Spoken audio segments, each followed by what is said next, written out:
कैसी थी द्रौपदी की सुहाग रात। क्या आपको कभी ये ख्याल आया है कि 5 पतियों वाली द्रौपदी की शादी की पहली रात कैसे बीती, या फिर द्रौपदी ने 5 पांडवों के साथ पहली रात कैसे बिताई और 5 पतियों के साथ उसने अपना पत्नी धर्म कैसे निभाया।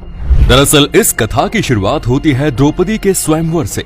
स्वयंवर जीतने के बाद जब अर्जुन अपने 5 भाइयों के साथ द्रौपदी को लेकर माता कुंती के पास आए तो माता कुंती ने द्रौपदी को बिना देखे ही कह दिया कि जो भी लाए हो उसे 5 भाई आपस में बांट लो।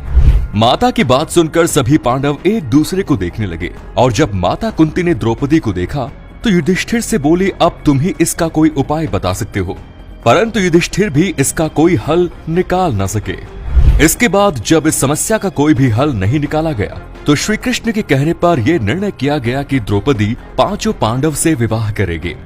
फिर याज्ञसेनी द्रौपदी सबसे पहले युधिष्ठिर के साथ विवाह करती है और उस रात युधिष्ठिर के साथ अपना पत्नी धर्म निभाती है। उसके बाद अगले दिन द्रौपदी ने भीम के साथ विवाह के 7 फेरे लिए और उस रात भीम के साथ अपना पत्नी धर्म का निर्वहन किया। और फिर द्रौपदी ने इसी तरह एक एक कर अर्जुन, नकुल और सहदेव का विवाह किया और उन तीनों के साथ भी अपना पत्नी धर्म निभाया।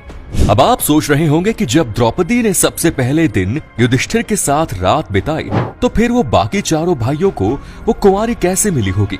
तो दरअसल ये भगवान शिव के वरदान का चमत्कार था। द्रौपदी पूर्व जन्म में एक राजकुमारी थी और वो कम उम्र में ही विधवा हो गई थी।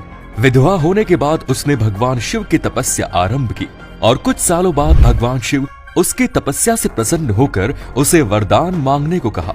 तो द्रौपदी ने 5 बार पति होने का वरदान मांग लिया। तब भगवान शिव बोले, पुत्री, अगले जन्म में तुम 5 पुरुषों की पत्नी बनोगे और चूंकि 5 पुरुषों के साथ कोई भी साधारण स्त्री अपने पत्नी धर्म को नहीं निभा सकती, इसलिए मैं तुम्हें यह वरदान देता हूँ कि एक पति से संबंध बनाने के बाद तुम पुनः कुंवारी हो जाओगी।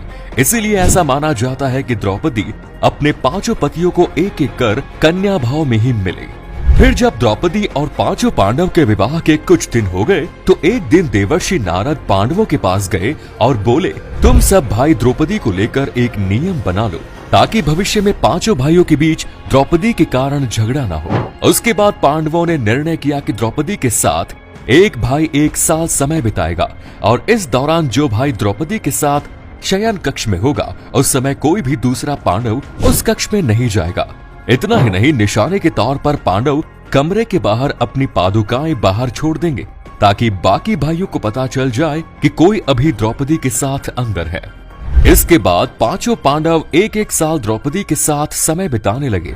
लेकिन एक बार जब युधिष्ठिर और द्रौपदी एक दूसरे के साथ समय बिता रहे थे तो अर्जुन भूलवश उस शयन कक्ष में आ गए, क्योंकि उस समय अर्जुन को एक दुष्ट से पशुओं की रक्षा करनी थी और वो अपना धनुष बाण उसी कक्षा में भूल आए। और जब उन्हें एहसास हुआ कि उन्होंने इस कक्ष में आकर नियमों का उल्लंघन किया है तो अर्जुन ने अपने क्षत्रिय धर्म का पालन करते हुए 1 साल के लिए राज्य से बाहर चले गए। और इसी वनवास के दौरान अर्जुन की मुलाकात नाग कन्या उलूपी से हुई और उलूपी उनकी सुंदरता देख अर्जुन से प्रेम करने लगी। फिर वो अर्जुन को नागलोक ले जाकर उससे विवाह करती है और इस तरह अर्जुन और उलूपी के मिलान से 1 वर्ष बाद एक पुत्र का जन्म हुआ जिसका नाम इरावन रखा गया। तो ये थी 5 पांडव और द्रौपदी के मिलन की कथा। अगर आप देवर्षि नारद के द्वारा